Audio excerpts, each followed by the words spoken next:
changemakers. Thank you for tuning into the Hacking the Patriarchy podcast. I'm your fervent feminist host, Raven O'Neill, and I get the honors of sitting down weekly with diverse experts from all walks of life to explore ideas, opportunities, and strategies that we can all use to hack our way to better lives within patriarchal societies. If you're ready to hack patriarchal systems and structures, I invite you to join us and help move the needle. How do you turn a workspace into a launchpad for women's success? Meet Felena Hanson, entrepreneur, marketing expert, and founder of Hera Hub, a spa-inspired co-working space and accelerator designed for female founders.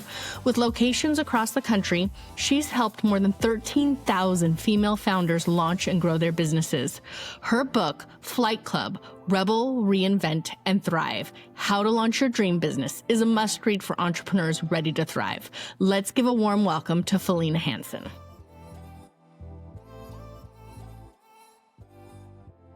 Welcome to the show today, Felena. I am excited to have this conversation. For those tuning in who don't know, Felena and I have known each other for many, many, many moons, and this conversation is going to be great to have because I have had several conversations about community and about co-working, but not specifically about women-centric spaces. And that is what you specialize in: connection, communication, and that co-working space that is centered on women in business. If you could dive in and tell me a little bit about your business. Of course, yeah. So I founded Hera Hub, named after the Greek goddess of women, 14 years ago. I can't believe it. We are founded here in San Diego, SoCal, but we spread out across the country. Our first expansion was in Washington, D.C., all the way across the country. We started there over a decade ago, so we've been across the coast over 10 years ago. We're also in Chicago, and then we have a few other locations here in Southern California. But we have a community all across the U.S. We have members all over. We have a virtual community as well as in person. Of course, co-working is getting people out of their house, out of their spare bedroom, dining room table, and connecting with other amazing both entrepreneurs and folks that work remote. And in San Diego, we're the longest running co-working space. So we've been at this a long time. We're female focused, but gender inclusive. And it's really about giving women an opportunity to step into a space where they can say, I don't know what the hell I'm doing. I need support.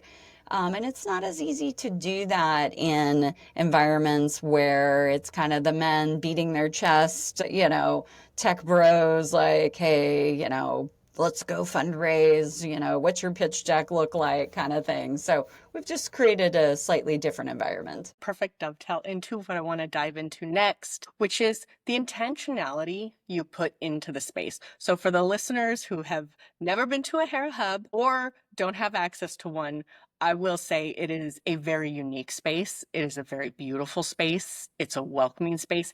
It is very different from any other co-working space I have ever been in. And you put a ton of intentionality into that.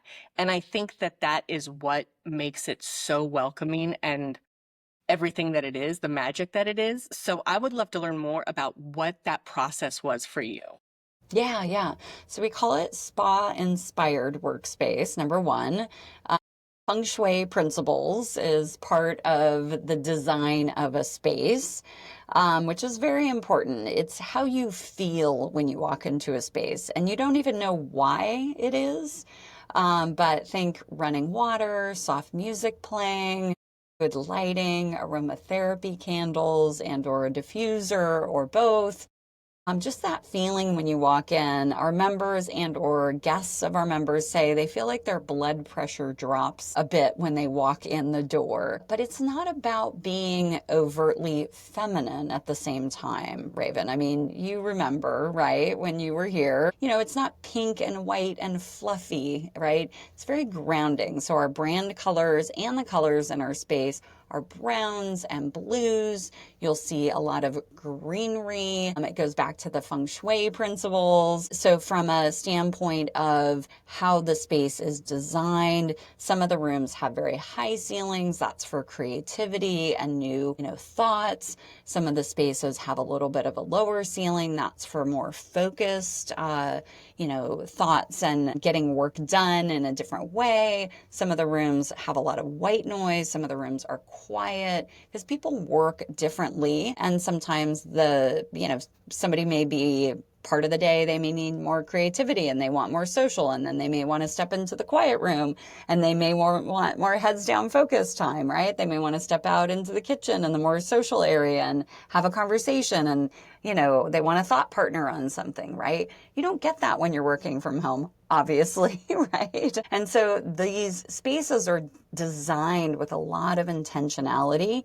And then you add in the secret sauce of community, right? And a community leader that is there, that is all that person's job is, whether that's myself or a community director, is connecting people all day long. Hey, have you guys met each other? I really think you guys need to know each other because of X, Y, and Z. Hey, I'm going to email connect you. I'll send you guys each other's LinkedIn profile. Why don't you set up a time next week to come back in and grab coffee together, right? So we are planting those seeds. Literally, Raven, like 10 times a day I do that. And that's where the magic is, right? Like knowing each and every one of my members. I run my own podcast. I get to know my members. We do a ton of video interviews with them. We use our platform called the Hera Herald to interview our members, give them a platform, share what they're doing, where they're going, their business, their hopes and dreams. And we use that to connect them to each other as well. Oh, beautiful. I was a Hera Hub member. I have been in many of the locations. I knew it was feng shui, and you do feel immediately grounded. There is something in the energy. I did not even realize the high ceilings and all the other intentional pieces that you put in place there. Because it is spa-inspired, women-focused, and for those tuning in, every time I was there, there were men co-working there. So it is a very inviting space for all people. Yes. But because it is women-centric, women-focused, the way you have designed it, there are probably challenges and opportunities that set you apart from everything else that there is out there. Again, I have been in other women's co-working spaces. I have never experienced anything else like it. But having been there and done that, what would you say are those challenges and opportunities for co-working spaces and communities and connection that are focused on women, or more focused on women? Yeah, I'm having a hard time, honestly, thinking about challenges. I can tell you the challenges of being in commercial real estate as a woman. There's many challenges there. Like, talk about hacking the patriarchy, like old white men. We love to say, and I got this from a woman here in San Diego, PMS, pale, male, and stale. Like, that is commercial real estate. So I can tell you all about that. But, I think the opportunities are immense, right? I mean, we are still, and with the current administration, everybody has just been given the opportunity to just be assholes again. I'm sorry, I'm just going to say it, right? Like, No, say it. just given, roll out the red carpet to just be assholes. And so I think even more than ever, there is a need for space for women to come together and be able to say, this is hard, this is difficult, this is very challenging. So there's an opportunity there as well. Hopefully, eventually that goes away and we at least get back to where we were 4 years ago or so. Anyways, lots of opportunities for women to support each other and come together. I think an opportunity for the way we learn and what is happening with AI and what is happening in the displacement of people in the corporate environment. I think 5, 10 years from now, and maybe even 2 years from now, the decision to go to college and take on $200,000 of debt for the next generation, right? How old how old is your daughter? 13. Okay. So she is thinking about college, right? By the time your daughter goes to college, Raven, I think the world is going to be totally different. Me too. And taking on debt to go to college, think about, somebody who's graduating just, last month, right? And what the job market looks like for them and what AI has done to the job market. I think we are looking at things radically different now, and 5 years from now, we will be looking at things radically different. And so what we've done at Hera Hub is taken business education to the next level in regards to what we call our business accelerator program. So we do daily business acceleration. Our members step up and they give back to the community. So we're a public benefit corporation. We have 4 pillars to give back to the community. And we ask our members to step up and give back almost on a daily basis if they like. Not that they give every single day, but they step up. They'll lead a workshop, say on a monthly basis, through one of our sub hubs. They'll lend through our guru hours, being a subject matter expert. And then we have 2 formal business accelerator programs. 9 weeks and you get what you need to launch your business. Very different than going to a 4-year university to try to learn how to launch a business, right? And really we are very much leaning into, of course, AI like everybody else, to help these entrepreneurs who perhaps have just gotten laid off. They've maybe had a big corporate career and they're scared, frankly, because the idea of going back to a next corporate career may not be there anymore, frankly. So the world is changing so rapidly, whether you've just graduated from college or you had a 20-year career in corporate. That's where co-working spaces, I think, can be incredibly helpful, because you can walk in the door and be embraced by amazing professionals that can wrap you in a warm blanket and say, we've been there. I got laid off 3 times by the age of 30, working for a marketing agency, a technology recruiting firm, and then a technology startup. So I've been there, done that, and I started my own business. I started a marketing consulting business, and I've walked the talk. And so we know what it feels like, and that's what a co-working space can do. We can help you just from that very baby step. What do you want to do? What is your skill set? We can help you take those first steps, or those, the 20th step to get your business off the ground. So if it's, Hera Hub, we're there for you. If it's not, go find your local co-working space in your town and show up and ask for help. Oh, that was an excellent spin to a question that didn't make sense. So No. I just, challenges. I mean, I don't know. I didn't know how to answer that. I'm sorry. well, but that is a challenge you absolutely spoke to addressing, and addressing it well. It- I feel like every episode I have, the conversation of community and the support systems women need in business comes up in almost every episode. But you've made a very different point, which is beautiful. And I think that Hera Hub and you founding it has done an excellent job of supporting in that way. I wouldn't say that some of the co-working spaces I have been to, so I'm now located in North Carolina. I was in San Diego when we met, but some of the co-working spaces I've been to here, they're great for co-working, but I don't think of them as necessarily a community or as a place to build my business. It's a place to go work, to go co-work, to what do they call it? A body double, but not necessarily to build a community. So I think that that is a challenge that co-working spaces are going to come up against. And I think it's one that's an opportunity that you have very well addressed with Hera Hub.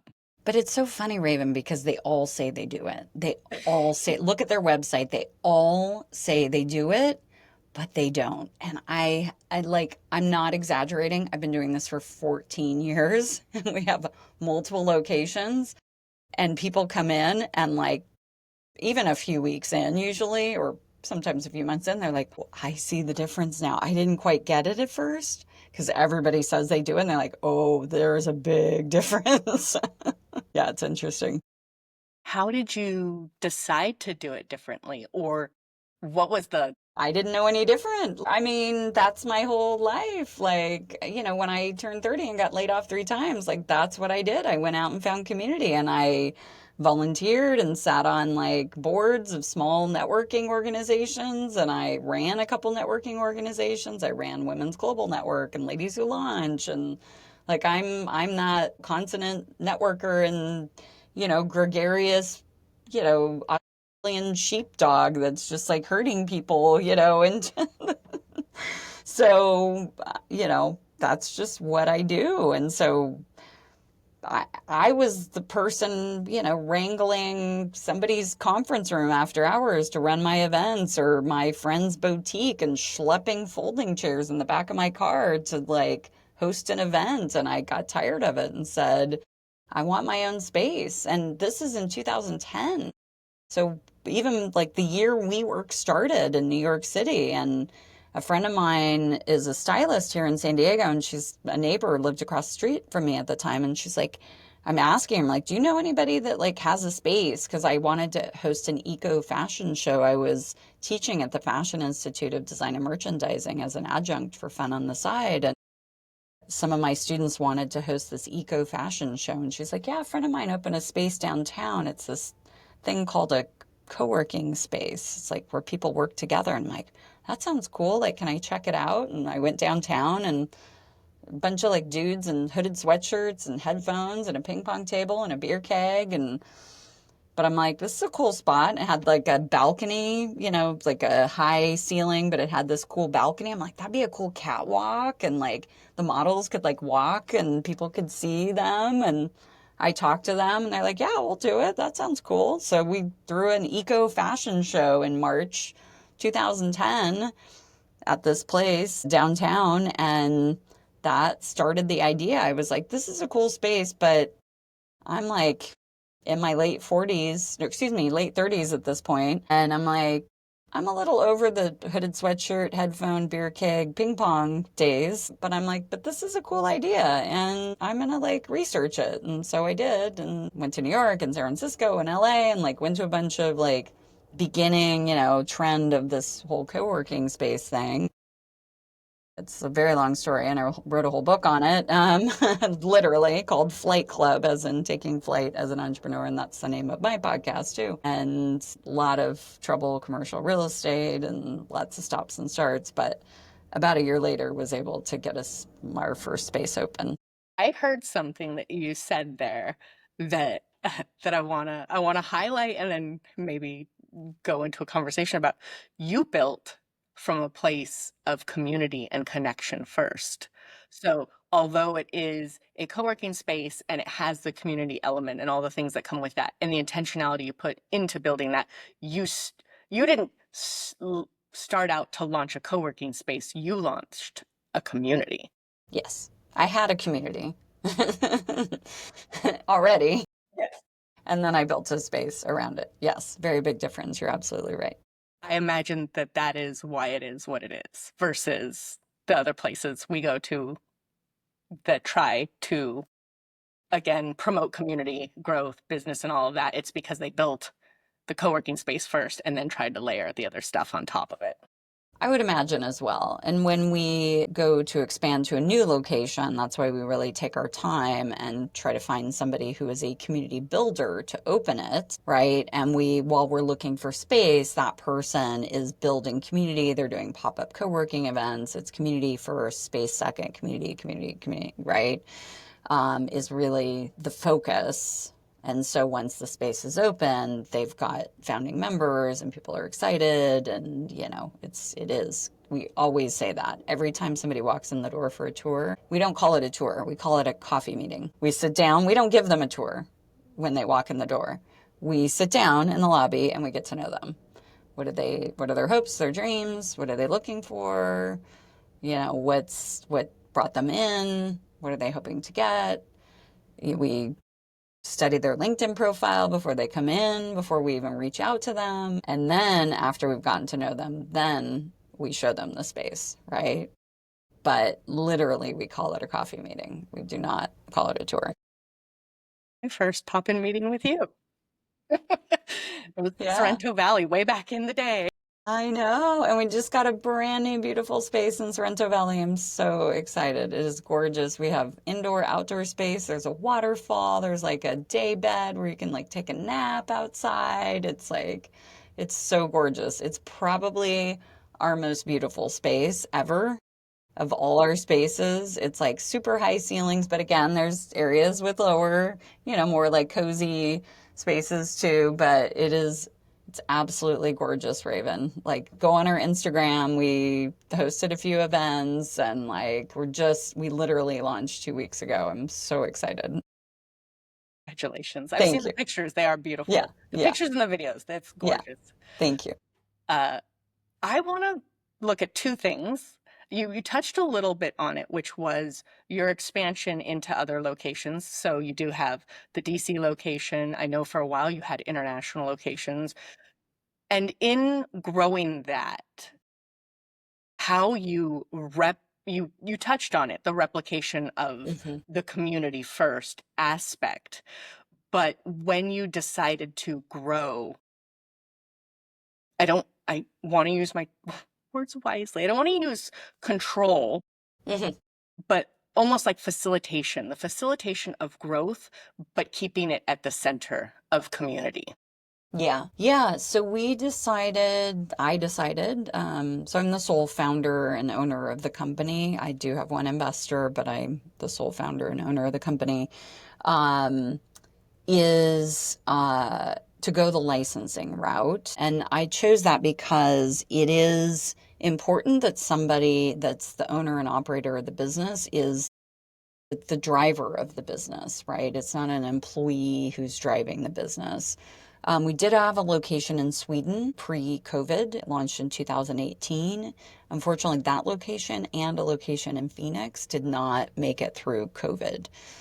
Both licensees were both mothers with three relatively young children at home, school-age children at home. And as I'm sure you can attest to, distance learning with three children and trying to run a physical co-working space with COVID at the same time is just impossible.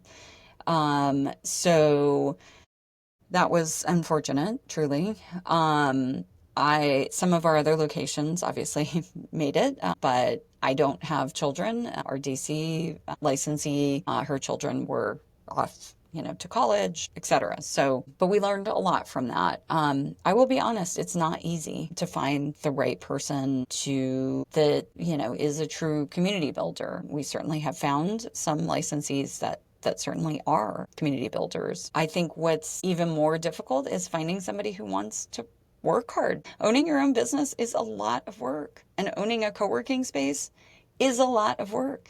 You have to show up every day. You do. It is not the type of business that you hire a manager and you poke your head in now and again. It just isn't. And that's why honestly, there were a couple reasons, but one of the main reasons we went with a licensing model, not a franchise model, is a franchise model lends itself to you buy, kind of like think quick serve, McDonald's, Subway. You buy a bunch of places, you hire an area manager, they hire managers for each, and you're kind of hands off. This is not that kind of business. This is, I want to build community. I want to be in community. I want to be there. I want to be talking to people on a daily basis. I want to be there hitting go on the coffee machine in the morning, hanging out. When we first launched, we called the position of the person like running the location cruise director. I mean, you are the cruise director. Like you're the person that is like connecting people and leading. So finding somebody who wants to be that person that is that glue, the connection of the community and wants to be there every day is not easy, frankly. So we've learned a lot over the last decade that we've been licensing, and we've leaned into a lot of our, the academies, the Launch and Growth Academy, because they're virtual. We've extended those, and we've got some really cool things that we're looking at in that continued opportunity to expand. So I'm excited to announce a few things this fall. So still learning, to be honest, as we all are as entrepreneurs. Always be learning. Thank you for that. There were several things you said there that were very, very transparent. You gave the struggle, which is a dovetail into my next question I want to look at. But I want to highlight that you said entrepreneurship isn't easy. And I don't think we talk about that enough. It is so not easy. It's hard. You have to show up. I feel you have to show up way more than you would for, your job or anything else. Like entrepreneurship is hard and you have to put in the work. You were transparent about COVID struggles. Yeah. And from the outside looking in, I felt like Hera Hub did a phenomenal job Thank you. of transitioning fast, making the moves, stability, and then coming out the other side really well. From the outside, that is how it looked. Thank you. Just mentioned that 2 locations didn't. For the locations that did, how do you feel? How do you think that what what pivots do you think you did really well to make that happen?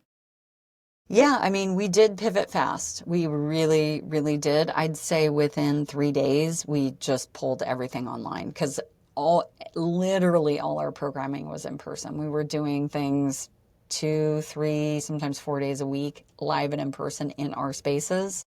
And we pulled all of that online. Luckily, my background is in teaching, education, right? I taught at the college level as an adjunct.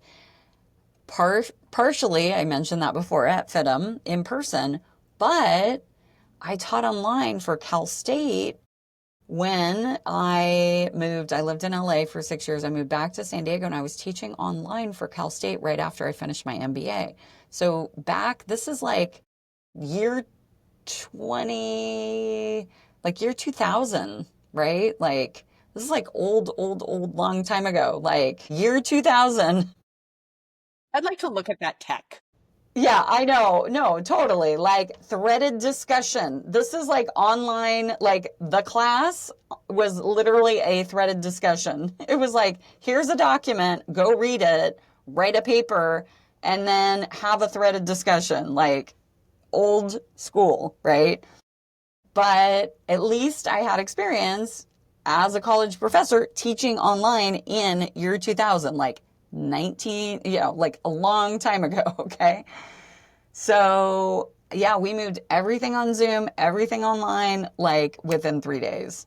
And we did everybody did obligatory happy hour. I still have a video. It is the worst video. Like within probably a week and a half, we did a happy hour. I made everybody show up with wigs and we sang "We Are Family." We are family.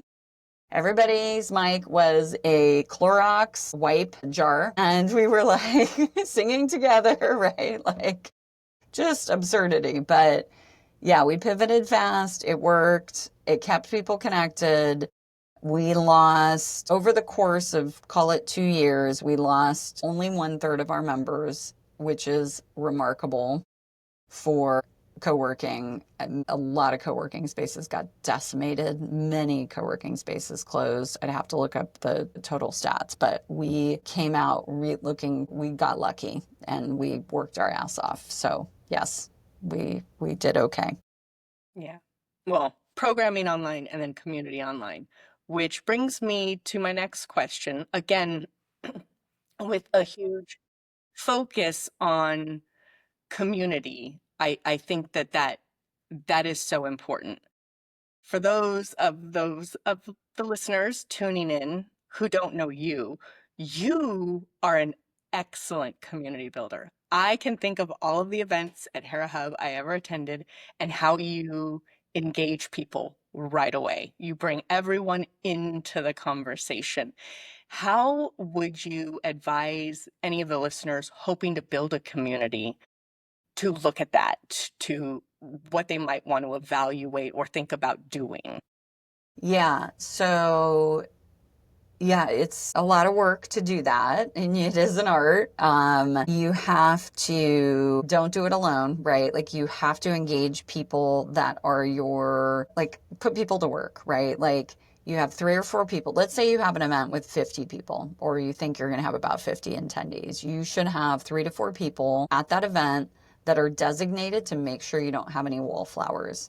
And those people are spaced out throughout your 50-person event. Maybe one's towards the front, one's towards the food, one's in the back corner, and you make sure you don't have wallflowers. And it's kind of an art to make sure that, because some people are introverts and they're shy, right?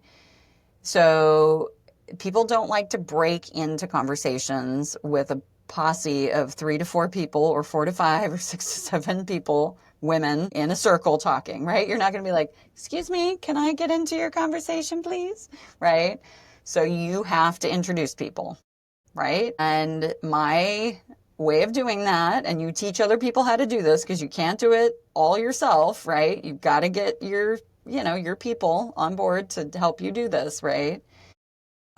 Is you, hi ladies, hey, sorry to interrupt. Here is Janet Lee. She is amazing. And you like overdo it, right? Like slather it on. Like she is the most incredible litigation attorney in San Diego. Boom, right? She's a ninja at boom. I'm going to work her into your conversation. Please welcome her. Boom, you're out. And you go do that 10 more times, right? And when I make an announcement at the event, right? Like at some point, if it's a networking event, you're going to make an announcement. Ladies, you have a job tonight. You may not leave unless you meet 25 people. Mandatory. Sorry. You can't leave until you meet 20. Oh, shit. I got to meet 25 people. I better get moving, right? Like, and be cheeky about it, right? Like, but people then leave saying, damn, that was a good event. I had fun. I met a ton of people, right? Like, how many events, Raven, have you gone to where you're like, I got stuck in the corner with this person who was inviting me to their dumb candle party? Like, did I answer your question? Yeah. And I remember being on the receiving end of both of those. I remember being inserted into conversation, or welcomed into conversation and introduced. And I remember you also have very good openers. I do remember getting the assignment at the beginning, but also you're very good at engaging, offering up something for people to talk about, and offering that engagement piece of go find someone and talk about this. One was a BHAG. That's where I learned the word BHAG. I remember that. It has stuck around. I feel like the way, since this is hacking the patriarchy, I do feel the way you approach these things is very different than most in-person events I've experienced, but even more so than those that are presented by men. I don't know if the reason you approach it and are so intentional about everything is because women connect and communicate differently. Maybe. I love men. I love men. I have an amazing man in my life. He is awesome. 26-year badass Navy pilot, fighter, special ops. He is the most sensitive, incredible. He was like a leader, managed 2,500 people, captain, like just an incredible man, right? Like he's a badass. I love men, but I don't love networking with men. I have to be honest, because I'm at a mixed co-ed. I do still go to like tech events. I was on the board of Startup San Diego for like 4 years. I still go to tech events. Totally different conversation. They're like the second question out of their mouth is like, what are your KPIs? Is that profitable? Like they just ask the 80% of the time, not all men, but sometimes they're sweet and they're like, oh, that's really cool. Yeah. But like, it's just totally different conversation. So I just enjoy, I just think women are different, and we get to know each other. I never ask, what do you do? I feel like it's asking somebody like, what do you drive? I'd like, tell me about you. Tell me about you. Like I give somebody a wide berth to share whatever they want to share, right? Or I'll say like, what are you most excited about right now, right? Like, it just changes the conversation. So I do love that because I agree. I feel like myself when I go to mixed events, I actually avoid men altogether. Unless they welcome me in, I'm not going to go attempt to get in on a conversation that's already going. I don't want to be there.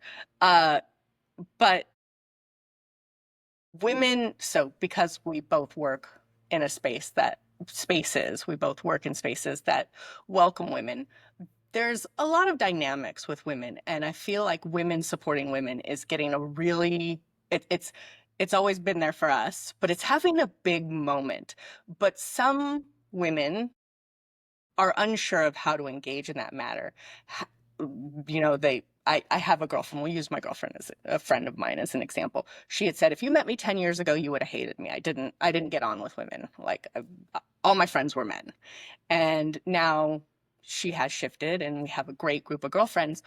But there are still a lot of women out there that are unsure of how to jump into being in that movement of women supporting women. And since they might not be ready to jump in, how might you approach or advise people approach bringing them in, inviting them in? I don't know, Raven. I am the wrong person to ask this question to because I don't know. I have zero male friends. Not because I don't want to. I love men. It has nothing to do with that. Honestly, I don't know. I don't know how to answer it. I love men. I love women. I don't know. Honestly, I don't know how to answer that question. I live in this amazing utopia, and I don't know why. I don't know how it happened, but 14 years I am fully surrounded by women, and there is no cattiness. There is no backstabbing. Nobody in my circle around me has ever taken business from each other, has ever had an issue with each other in my circle. Okay. I know other women have experienced that. I talked to a woman yesterday. She's not a Hera Hub member. She's not in San Diego. She's in the county north of us where there's a TV show named after, and I won't say it, but it starts with an O and it ends with a C. And she was explaining that somebody stole business and then I'm like, what is that? I have not experienced that in business. I have not. And maybe I just smell it and see it coming and I steer that person the other direction. I don't know. Maybe I have really good gut instincts and I just steer it the other way, but I have not experienced that. Also, I have not been in corporate because I hear women talk about this in corporate. I hear about the kicking down the ladder thing. I had to do it the hard way. You're going to have to do it the hard way kind of thing too. I do have women that show up on our doorstep and they'll come to an event and they'll say oh, wow, I've never seen women behave like this around each other and be so warm and welcoming and so helpful. I've never experienced this. And I'm like, oh, you've been in big corporate all your life, huh? And they're like, yeah. I'm like, okay. But I've never been in big corporate. I've been more in small, I worked for a small marketing agency, a small technical recruiting firm, a small tech startup, right? I've never been in big corporate, so I don't know what that's like. So, long-winded answer to say, I don't have an answer for you. Sorry. Though you did have an answer there. Yeah, it was just a different answer. I would consider yourself lucky that you haven't experienced that. Yeah. You also said two things that now I'm like, oh, let's look at that. One was not stealing customers or business from each other. Yeah. Which I actually, the very first time I ever heard it was at Hera Hub, and that was, there is enough to go around. Yeah. And that mentality has stuck with me that whole time. Do you feel like you've gotten lucky and all members come with that mentality? Or is it something that's woven in that automatically helps show everybody that there's enough to go around? Yeah, it's a good question. I don't know. Maybe I do. I say it when I give a tour and they see the business card wall and they see 20 attorneys and they're like, oh, you have a lot of attorneys. I'm like, yeah. And they all collaborate because they're all specialized. And, I maybe have 4 or 5 estate planning attorneys, but one specializes in this and one specializes in another and they get busy. Or I have several, marketing people, and maybe they get a big project and they need to bring in somebody else because they can't all handle it by themselves, right? And it allows them that opportunity to take bigger projects, right? If you think about it differently, this isn't competition. This is an instant team that you can trust, right? You don't have to go hire employees. You can build an instant agency here, right? Go get to know all the other marketers in the community, because now you have an instant agency without having to have employees, right? It's just a different way to look at it. So it's a good question. I need to dig deeper, and look at it because, yeah, we don't, at least here in San Diego, and I know in DC, we haven't had that issue, and not in Chicago as well. So, Yeah. I mean, it's instant collaboration there is no competition. It is all collaboration at Hera Hub. For those tuning in who have never experienced a Hera Hub location, it is all collaboration. I have met some of the most amazing women in business through Hera Hub. Well, we are coming up on time. We get to my favorite part, and I feel like I had you on. Having you on, I was hoping to have a huge conversation about co-working and community, and we've done a ton of that, but also a bunch of other fabulous stuff. yeah. So I like to close the show out with 3 hacks for the listeners, and because it's been so broad, I'll take whatever you have. Okay. Just general life hacks? Anything, yeah. Yeah. Oh, good Lord. Have an army in the Philippines. An army of people that help you.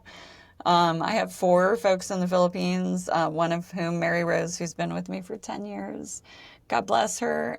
She's amazing, and I can't believe she puts up with me. Shout out to Mary Rose. Yeah, just, especially as entrepreneurs,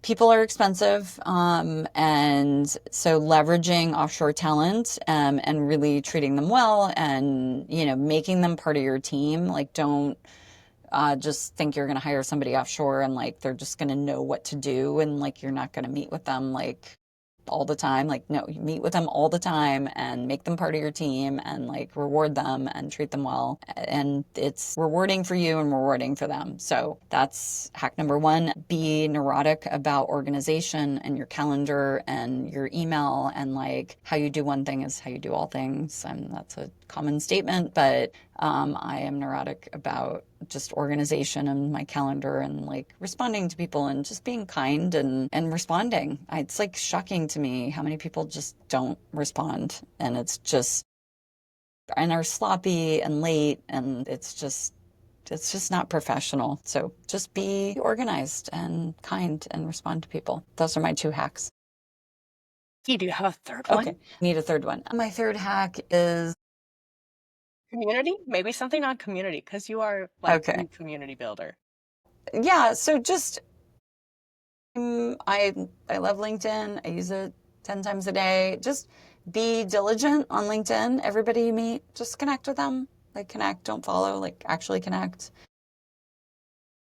And I use it. I know anybody under 30 doesn't know what the word Rolodex is, but I use it as my Rolodex. You can ask ChatGPT what that word means. So yeah, I use it as my Rolodex. Somebody's like, I need a estate planning attorney in Delaware that does XYZ. I'm like, who do I know? And I look on LinkedIn, right? Maybe I know somebody. And then I look at who we're connected with, and I can, so I am a resource for a lot of people, and they ask me, and that makes me feel good that I can help people, and also, makes me remembered, so to speak, right? So use LinkedIn, keep your profile up to date, stay active on LinkedIn, and connect with people, because someday you may need it, right? You may need help. And when you make that post and you have, like I do, 23,000 connections, it's helpful that you have a following. That first hack has never, ever been touched on the show. So we talk a lot about scale. One way to scale is offshore talent. So I want to highlight that. The third one is a Rolodex, we mentioned I have a 13-year-old daughter. She's been very nostalgic, or making me very nostalgic, watching old things and old shows. And my kids watched they're watching Cobra Kai. So they watched The Karate Kid, and Rolodex came up, and my daughter was like, "What is that?" Try explaining to this generations what a Rolodex is without them seeing it. That's a challenge. Yeah, exactly. That's why I just asked ChatGPT, make me a picture of a Rolodex. That's smart. That's what I should have done. Instead, I attempted to explain it, and it went off the rails. For the people tuning in, how can they reach out, connect, find you, get in on community? Yeah, so lucky I have a unique first name. Literally, if you type my first name into the internet, you will find me. Literally, Felena.com, and you can find and follow me, and it will take you to Hera Hub. Awesome. I'll include some links in the show notes. Felena, thank you so much for joining me today. I have so enjoyed this conversation. Likewise. Thank you so much for tuning in and listening to today's episode. For all the juicy deets on this episode, be sure to check out our show notes or give us a holler on Instagram at Hacking the Patriarchy Podcast. And if you enjoyed this episode and you'd like to help support this podcast, don't be shy. Please share it with your friends. Sharing is caring after all. Lastly, if you'd like to lend your personal support, please take a moment to tell the world about it with a review on your favorite streaming platform. We'd be forever grateful. Tune in again soon to enjoy a brand new episode of the Hacking the Patriarchy podcast. And until next time, keep on hacking, my friends.